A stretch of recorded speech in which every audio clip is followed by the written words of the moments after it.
এইটা জানবার নির্দেশ দেওয়া হয়েছে যে তোমরা অবশ্যই শ্রবণ করবে। প্রহ্লাদ মহারাজ বলেছিলেন যে শ্রবণ কীর্তন বিষ্ণু শরণম পাদ সেবনম অর্চনম বন্দম দাস্যম সক্ষ আত্মনিবেদনম। এই নটি হচ্ছে ভক্তি, নবধা ভক্তি। তার প্রথমেই হচ্ছে শ্রবণ। শ্রবণ কাকে করব না? কথামৃত। এই কলিযুগে অষ্ট অমৃত, 8টি অমৃত রয়েছে, তার মধ্যে অন্যতম অমৃত হচ্ছে কথামৃত।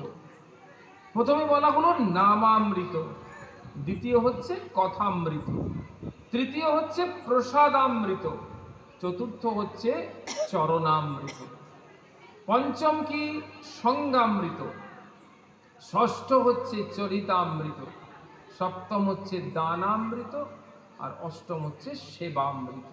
এই 8টি অমৃত কলিযুগে রয়েছে, যা মানুষকে মৃত্যু ভয় থেকে উত্তরিত করে সেই ভগবানের সঙ্গে তার মিলন ঘটিয়ে দেয়, আত্মার সঙ্গে আত্মার মিলন ঘটিয়ে দেয়, পরম প্রেমময়ের সাথে সাক্ষাৎ মিলন ঘটে।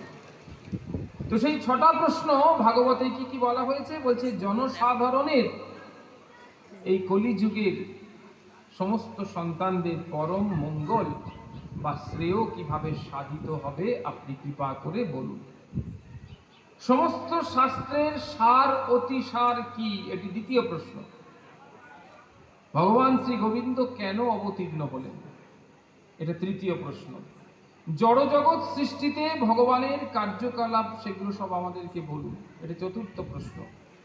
ভগবানের অবতারগণ যে আবির্ভূত হয়েছেন তাদের কার্যকলাপ বলুন, এটা পঞ্চম প্রশ্ন।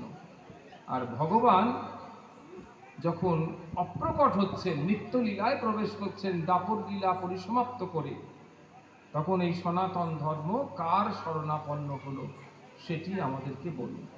এই 6টি প্রশ্ন ওই নৈমিষারণ্যে 88,000 ঋষিবৃন্দ সূত গোস্বামী পাদকে করেছিলেন, এবং সমগ্র ভাগবত জুড়ে সূত গোস্বামী পাদ সেই কথাগুলোর সমস্ত উত্তর দিয়েছেন।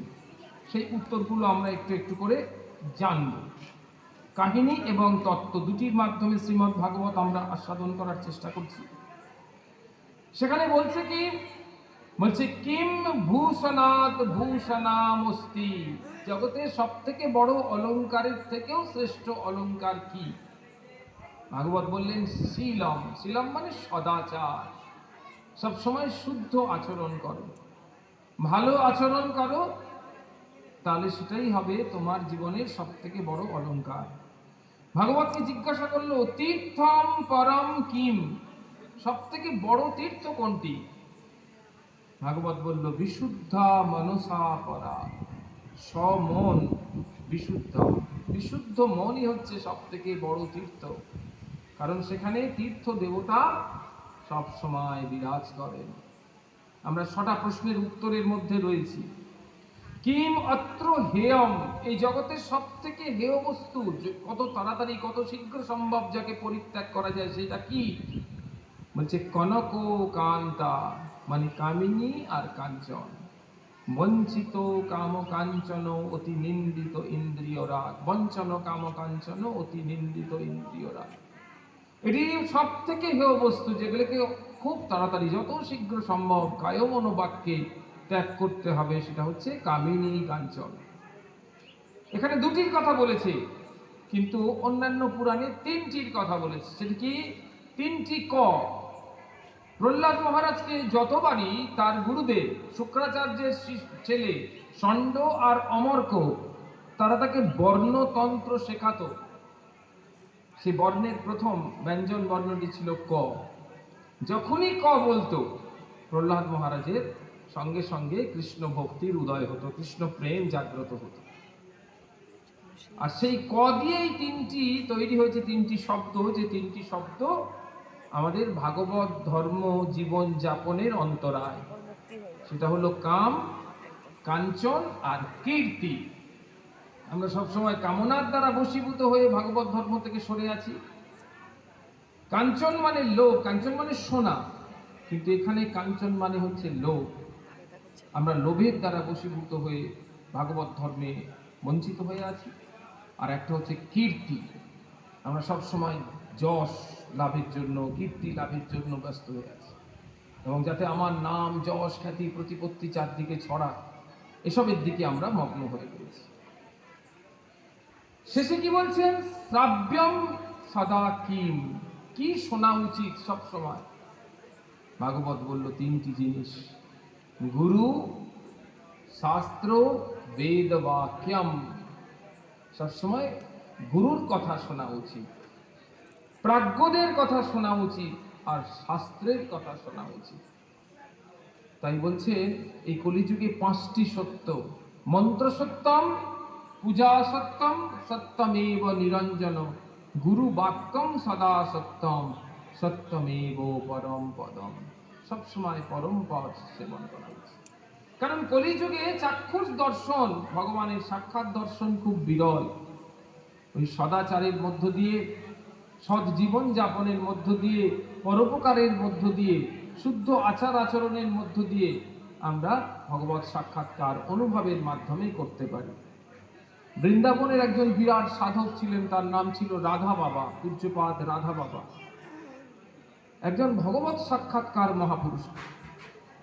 সেই মহাপুরুষ প্রত্যেক দিন তার আশ্রমে একেবারে প্রত্যুষ কাল থেকে ভাগবতী কথা বলতেন, এবং সেখানে অগণিত ভক্ত সন্তান তারা উপস্থিত হয়ে পূজ্য রাধা বাবার শ্রীমুখ থেকে সেই ভগবান শ্রী গোবিন্দের প্রবচনামৃত শ্রবণ করতেন। সেখানে খুব ভিড় হতো, কিন্তু একটি বুড়ি মা ছিলেন, তিনি ভোরবেলা, অত্যন্ত ভোরবেলা, মানে সেই সায়াহ্ন রাত্রি বলা হয়। সায়াহ্ন রাত্রি মানে হচ্ছে 3টে, 3:30 ব্রহ্ম মুহূর্তের ঠিক প্রাক মুহূর্ত। সেই সময় পূজ্য রাধা বাবা শৌচাদি কার্যে যেতেন, আর একজন বুড়ি মা ছিলেন, সেই বুড়ি মা ওই সময় ওই শৌচাদি কার্যে গমনরত ওই রাধা বাবাকে দর্শন করতে যেতেন। এর প্রত্যেক দিন এই ঘটনা ঘটত। তো একদিন বৈষ্ণব সমাজের কিছু ভক্তরা ওই বুড়ি মাকে ডেকে বললেন, মা একটা কথা বলো। বললে, হ্যাঁ বলো। বলো, আমাদের তোমার প্রতি খুব একটু কষ্ট হয়। বলে, কিসের কষ্ট? যে পূজ্য রাধা বাবা দীর্ঘক্ষণ ধরে এখানে ভগবানের কথাবার্তা প্রবচন করেন, তখন তো তুমি ভগবানকে তার মুখ থেকে তাকে মুখ দর্শন করতে পারো, তাকে প্রণাম করতে পারো। বাবা যখন প্রাক ব্রহ্ম মুহূর্তে শৌচাদি ক্রিয়াতে যান, ওই অত ভোরে কষ্ট করে ওই অন্ধকারের মধ্যে তাকে দর্শন করার তোমার কি দরকার? বা শৌচাদি কার্যে যখন যাচ্ছে তুমি তাকে দর্শন করতে যাচ্ছ, তো লজ্জারও একটা ব্যাপার আছে, তুমি কেন করতে যাও? বুড়িমাকে এই কথা বৈষ্ণব সমাজের মানুষেরা করলেন। এই কথাটি শুনে বুড়িমা দীর্ঘক্ষণ হাউ হাউ করে কাঁদতে শুরু করলেন। খানিকক্ষণ পরেই যখন তার ক্রন্দন থামল, তখন তারা বললেন যে আমি রাধা বাবাকে দর্শন করতে যাই না। বলল, রাধা বাবাকে দর্শন করতে যাও না? তো বললে, কাকে দর্শন করতে যাও? বলল, রাধা বাবা প্রত্যেক দিন ওই প্রাক ব্রহ্ম মুহূর্তে শৌচাদি ক্রিয়া করতে যখন যান, তখন প্রতিদিনই তার হাত ধরে একটি ছোট্ট শ্যামল কিশোর প্রতিদিন রাধা বাবাকে সঙ্গে করে নিয়ে যান। তাকে দর্শন করবার জন্য আমি ওই প্রাক ব্রহ্ম মুহূর্তে যাই। শৌচাদি ক্রিয়া করে রাধা বাবা যখন আশ্রমে ফেরেন, তখন নির্দিষ্ট জায়গা পর্যন্ত তিনি থাকেন, তারপরে আর তাকে দেখা যায় না। আমি সারা দিন অনেক চেষ্টা করেছি, কিন্তু কখনো তাকে আর দর্শন করতে পারিনি। সেই জন্যে ওই প্রাক ব্রহ্ম মুহূর্তে কেবলমাত্র ওই শ্যামল কিশোরকে, ওই নবদুর্বা দলশ্যাম ওই সুন্দর কিশোরকে দর্শন করবার জন্যে ওই প্রাক ব্রহ্ম মুহূর্তে যখন রাধা বাবা শৌচাদি ক্রিয়াতে যাচ্ছেন, তখন আমি তাকে দর্শন করতে যাই। ওই তাকে দর্শন করতে, রাধা বাবাকে দর্শন করতে নয়। কারণ সারা দিন তো রাধা বাবাকে আমি দর্শন করতে পারি, কিন্তু ওই সময়টুকু ছাড়া আমি ওই সুন্দর নবল কিশোরকে আমি দর্শন করতে পারবো না। এই কথা শুনে বৈষ্ণব সমাজ অবাক হয়ে গেল যে সেই কি পুণ্যবান পুণ্যবতী নারী, যে এই যুগেও সেই বৃন্দাবনে সেই রাধা বাবার সঙ্গে হাত ধরে নিয়ে যাচ্ছে সেই নবল কিশোর, তাকে দর্শন করতে পারছে এই জন্মচক্ষে। কি তার সাধনা, কি তার ত্যাগ! সেই কথাই এখানে বলছেন, শ্রীমদ্ ভাগবতে রয়েছে কি সুন্দর, বলছে নরোত্তম দুর্লভ লোকে, এই লোকে, এই পৃথিবীতে নরজন্ম পাওয়া অত্যন্ত দুর্লভ। যে নরজন্মটা কেমন, বলছে হয়তো ক্ষণভঙ্গুর, কিছুদিন থাকবে, কিছুদিন পরে হয়তো নষ্ট হয়ে যাবে, কিন্তু তার থেকেও দুর্লভ হচ্ছে বিদ্যা, বিদ্যা তত্র সুদুর্লভা, জ্ঞান লাভ করা, ভগবত চর্চা। আমরা অনেকেই যারা হয়তো কিছু জানি না, তাই ফটফট করে বলে দিই এটা শাস্ত্রে আছে, জানো তুমি এটা করো, ওটা করো, এটা শাস্ত্রে আছে, এটা অমুক লোক বলেছে, এটা তমুক লোক বলেছে। এটা বিদ্যা নয়,